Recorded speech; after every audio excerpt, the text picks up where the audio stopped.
Hello children. Voin chu atoms and molecules kan zir chunzom lenga kan chapter kha. Voin a chuan molecules so chan chin kan zir don ani. Lo de ni ngai thlanga atopa hian assignment ka ron da lenga. Chuan kan soi photo angin attention zom thaviawa. In threat hiam no kha mi ka ron zo kha. Thlapun lo turania. In classroom alo po du le mi YouTube ang e te po hian an noi comment cha khan zo le nei chodin ron zon me don nia. Okay, moving on. Kazir atak ta kazir lu ma in Dalton sa theory ka atlin lo na afam kim lo na lai train ka ron sei don ni point pali ama sebera chuan Dalton's atomic theory stated that atoms were indivisible. Atoms ka phel dar thelo ka sei do kana ming poi phel dar thelo ti tang lo kala nia atom yo maro chu he hi voina chuan alo dikto lo ti kan mu cho to cha chu atom chunga hian atom I te hey subatomic particles kan ti ho hin lo omani protons ti te electrons kan ti te neutrons ti te mu chuak to a in the late 19th century chuan chu me ni lovin proton electron neutron ti te po hi ate beran no na ne chuang lawa aya te kha alo lo om le je ni nekina pol sang tak taka standard model tin na zero do na physics zero chuanin chu tianga chuan he tiang ho chan chin hin na zero do bosons baryon ti vel mo kha ti chang chang khain na zero do ni high school chin a hi chuan proton electron le neutron sa hi top me a class 9 na pe chuan he po ka la zero tuk man lo atoms pa ngai khan kan la du tok re don ni chuan a panina Dalton's theory chuan atom re khan ri zong te an density date angatia ma se hi alo diglo ni acha chu he poi isotope charon mu chuak ta Dalton chan nuwa hian chu da chuan atom in angreng ri zo in ang lo kha alo to ni and then hydrogen ni H kan tia ordinary hydrogen dang le ni true one ti hian an zia kher thina a mass le a number atomic number anwai mi atomic number kan tia chung hi atomic mass chu kan la zir zel don he tiang te omani heng hi hydrogen an ni ve kani ma sen rizong hen ang mi lo he 1 ni he 2 ni he 3 ni khatiang ka isotopes kan ron mu chuak ta Dalton san nuwa hian khata tang khan atom sa Dalton san alo soi kha alo dik to lo te kha anu khan ron mu chuak ta ni in science a re in share tur chu theory hi adik lo emo ti hi Soifia har ta kan ya chan chu adik lo kha ti ngot thei lo wa athil thleng kha a phenomenon kha explain the po chung kha thu di ka ngai ani me ya explain thei lo om china kha dik to lo ngai le me ni chu tak chu ni point number 3 po it failed to explain the formation of compounds by different elements element ti strong ina compound ron form dan ron siam dan kha a Soifia zo lo Dalton's theory te po kha adik lo kha ti ngot thelo khun lai until create thiam dana chon chemical reaction nang chi kha chon adik to lu tuga amar chu particles le as well how interaction kha chon lo dik to lo kha ni ato bera the theory does not account for allotropes si class 10 atlem gan zero na hey diamond chu kan thri a lung gan ti me zo to chuan thil sak mem kha ni John, there is another one called graphite. An pani hian carbon veven ni. Ma se anin ang lo ni hemite pani hi. Kha dalo sa theory na ron soi fia zo lo. Atom in ang reng si khan ma ni kha ron ang tlat lo ni. Ang properties khan ang diamond ju sak graphite ju soft ta. Diamond a karan akal the lo graphite ju karan akal the ya. Diamond ju graphite to slippery, diamond to slip. Kha properties kain ang lo nu ai meni atom in ang re carbon ve ni si kha khang vel kha soi fi zo lo ta ni le he hi na to ta nge en chun zo mang le voina chuan symbol of elements atra hen an chun zom lenga Dalton sa khan in element te kha an hun la mi kha ti hian element kha symbol a sign ani hydrogen a chona Bl le dot pakhat kha da me ya what is this I cannot read then carbon he tiang hin lo ni le oxygen phosphorus chu tun lai pola khamo tel sai ni chu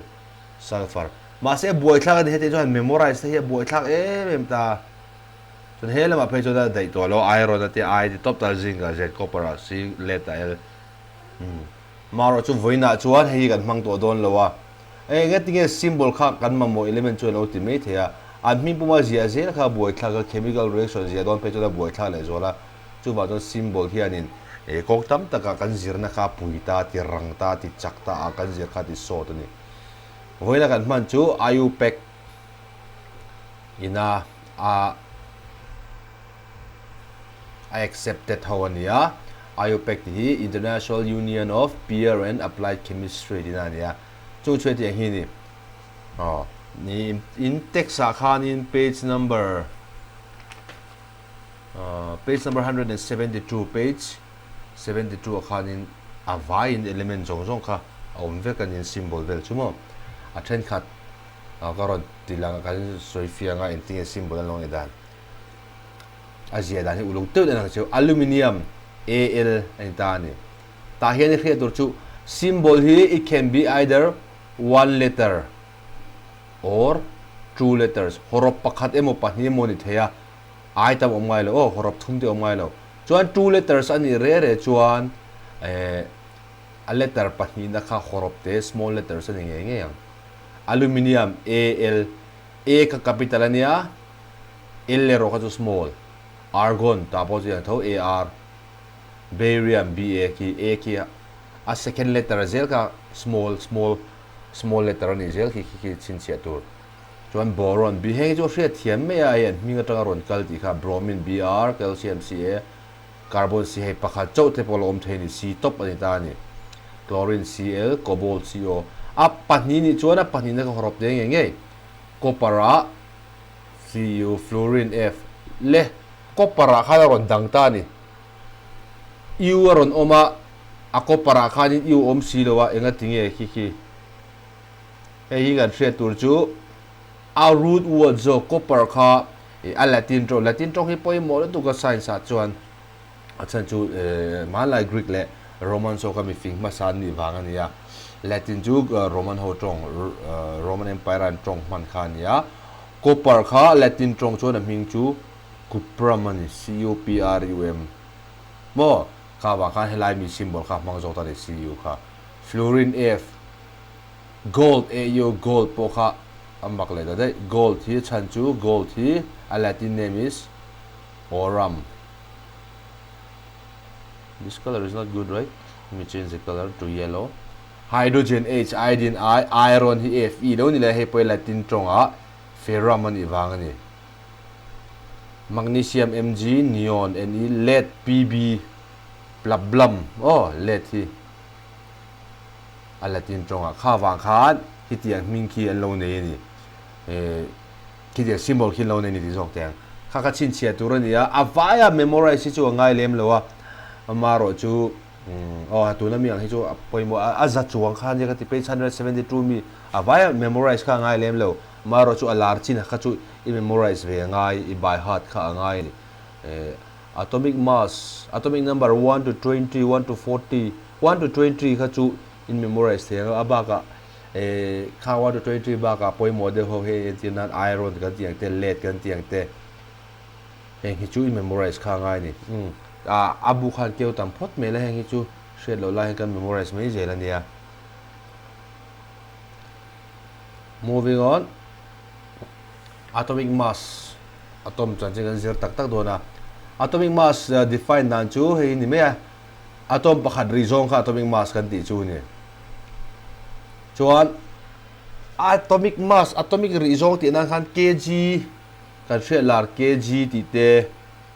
gram ti top te he a boi thla ka ni a chan chu atom kha sei dong khan chapter ma sa tutorial video ma sa a te rap thla lu tu ka chu wa chuan a zang rap thla lu tu bo ko ni ngai tu thiam har khopin ateya chu wa chuan unit thana nei ta chu atomic mass unit kan tia symbol U gan di ni just U chu a definition this one is important 1 atomic mass unit is the mass of 1/12 of one carbon 12 atom carbon 12 ti ka ron soi le tlat me hi carbon hi pahni isotopes pahni ne carbon 12 oma carbon 14 om bok ani chuban hei zo kan mang don 12 14 zo kan mang don lo carbon 12 atom kha khamir pakhat ri zong kha mun som pahni a then taila chuta mun khat ri zong chu ni man lai chuan hydrogen mass kan ring thin ani mass of one hydrogen atom anti me atomic mass unit a hian maro chu hi lo dik tok lo a chute lo boi thak thina vai carbon atran chuta hi carbon 1/12 of carbon hi elo ne kha loi tuk thoni one atom of hydrogen ne kha chu wang chuan he chut ol samzo ka thil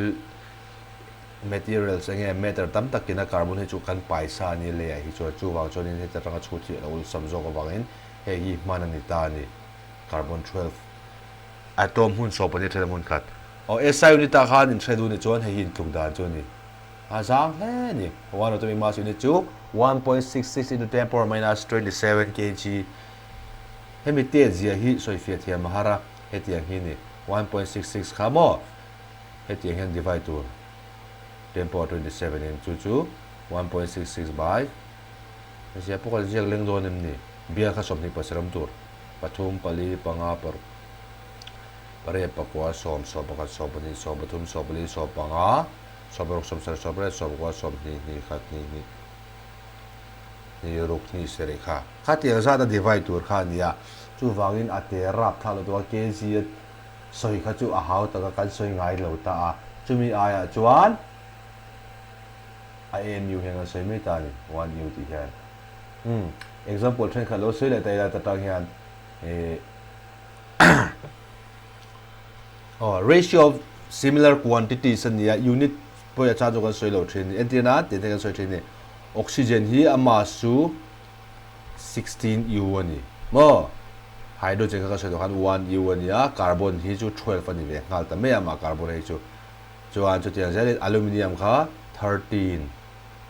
no aluminium is 27 ani a 27 u zelo chuan lar le jo calcium hi 40 ani a nitrogen is 15 sulfur is 32 hi element then khat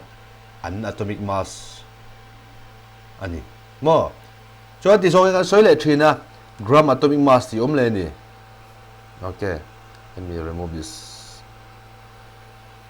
ta hang ro soi lang lo gram atomic mass om le ta hey chu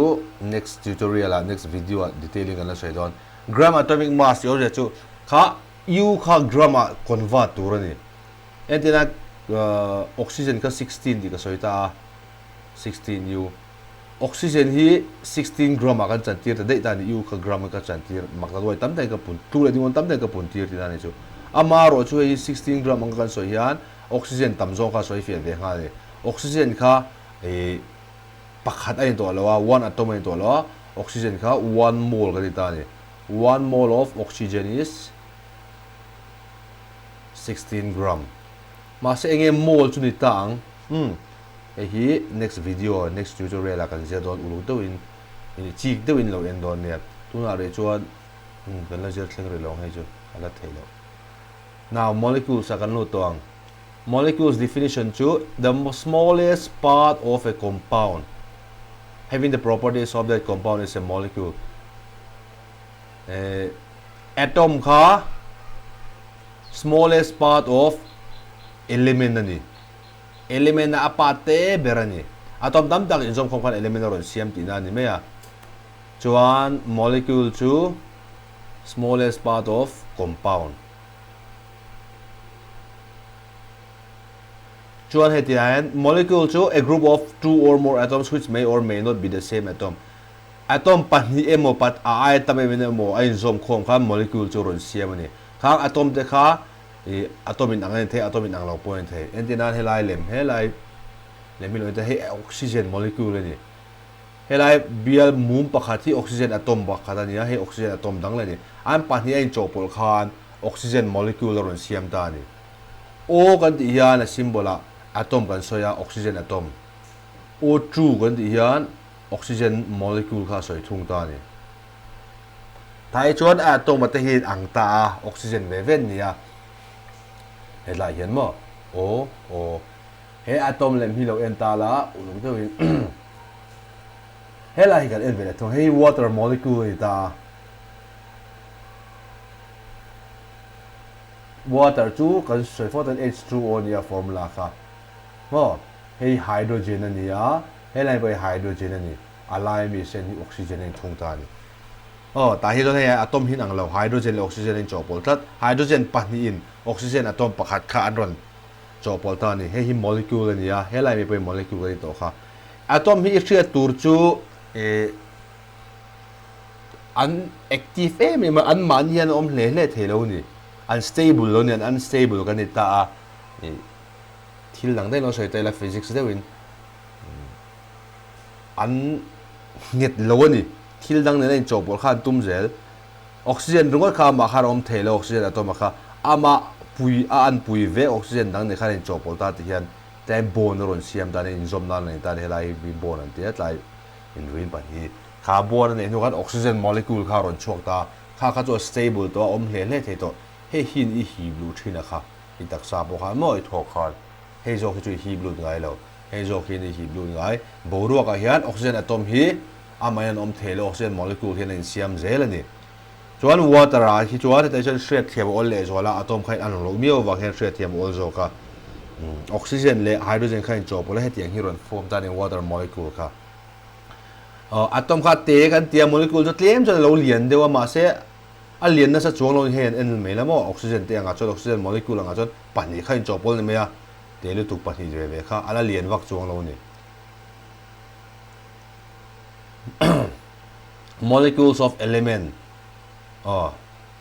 molecules ka element khan in molecules an nei tu na kan soi zo che oxygen molecule kan tiang chi te noble gas ti lo hi chuan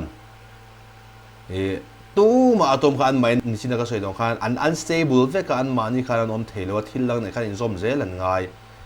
chu wang chuan element le element atom te kha pahni moi te moi loi zom khom ta chuan molecules khan on siam lai mi lemon wai mi he nitrogen ani nitrogen molecule nitrogen atom pahin chopol he lai mi hi ozone an tiamo this one is nitrogen ozone as oxygen atom pathum in chopol ni so the formula will also be O3 nitrogen ka N2 ti kan ziak thin bok N ti wa so nitrogen atom soina ni N2 ti kha nitrogen molecule soina chuan an manian om thelo wang khan molecules an lo siam ta by combining with each other noble gas kan chu helium te neon argon krypton xenon le radon hemi te hi noble gas kan tia heng lo hi chu adang re re ka chu ai chopol zel ni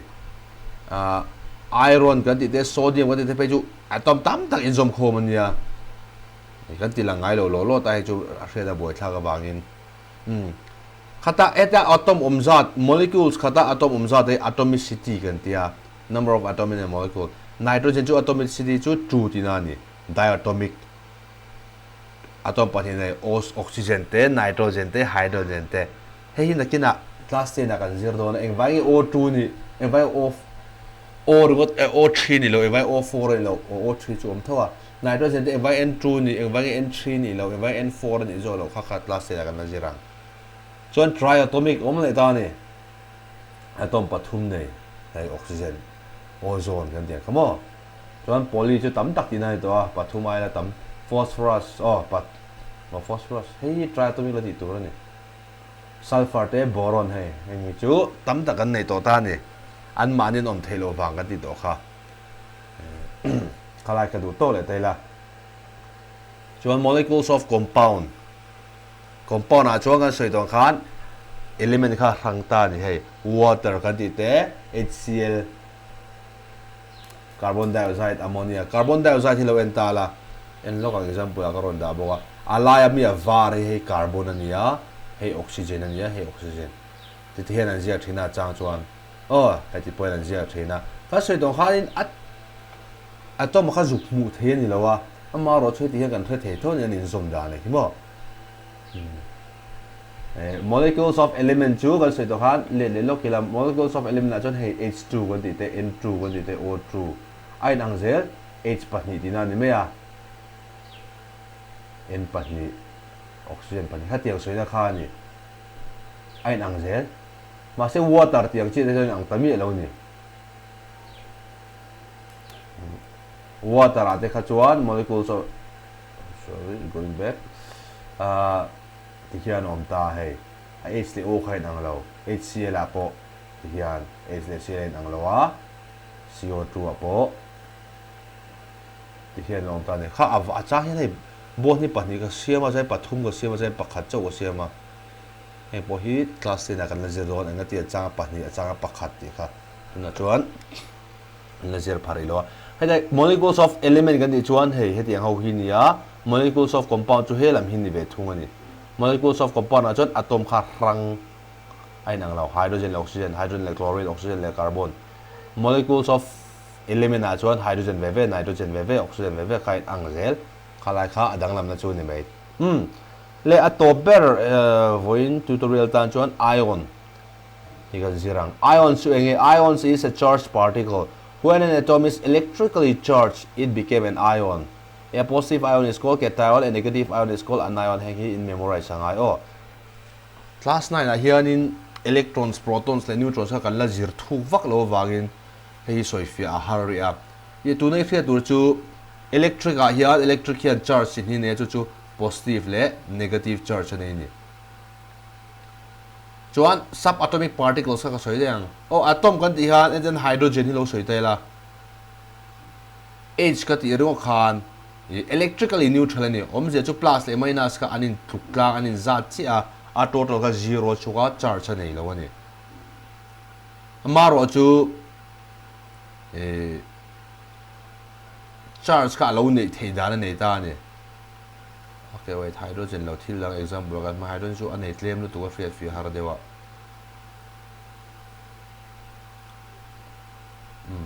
oh atomic structure om dan hi tiang hi ni atom lai mu hian in proton no oma le neutron no wak muk em chuan kha eklo hena hel kwal in electron sian alai mi hi proton le neutron san omanin pahin chu electron sian a hel kwal ani hydrogen chuan proton pakhat ane ya one proton hydrogen begin mo chuan one electron ane bok ani proton hi positive ania chu wangin 1 plus ani na ne chu electron hi negative ania 1 minus so de khia tur chu neutron hian charge ani lawa neutron hi chu poimo lo ni tu na kan zer lai chuan he mi te en za chia wangin a total ka 0 chhuak ta ni a 1 plus ti lo te plus 1 tin zia zo mathematics zia da kan minus 1 ni be thunga a en za chia wangin uncharged khai nang ta ni hydrogen kha H tin kan zia ka ni amaro chu hi atom kha electron si a chang chuan a ron lu bel thea a ron thlok a ma om sai thlok chuak thei ta ni he electron si thlok chuak da ni se he ti hian om don ta ni tian alai kha om ringota engma thil nang khom to lo om zia chu electron kha bo ti da chuan hi bo ta a maro chu 1 kha lo om tho plus 1 kha chu wan hydrogen kha electron a pai bo chuan ti hian lo chang thei ta ni H plus hydrogen minus electron tiang H plus a lo chang ta ni he H plus hi hydrogen atom ani to lova hydrogen ion ani chuan positive ani wangin cation ani bok ani cation ti le anion ti kha chu mi pa le me chia ti nang deu ania ion kha a hlom soina mi hring soina ion kha hlom a collectively soina ni cation le anion kha a positive le negative soina ni chuan a dang le hi do tu na kan la zir thulo tuk thelo protons le electrons chan chi kan la zir tam lo vai class 10 a chuan in thrathiam vek meang dang om le ta ni antinan oxygen soi le oxygen hi hian oma pa ni ne a he ta hian electron si paru kan nei le ni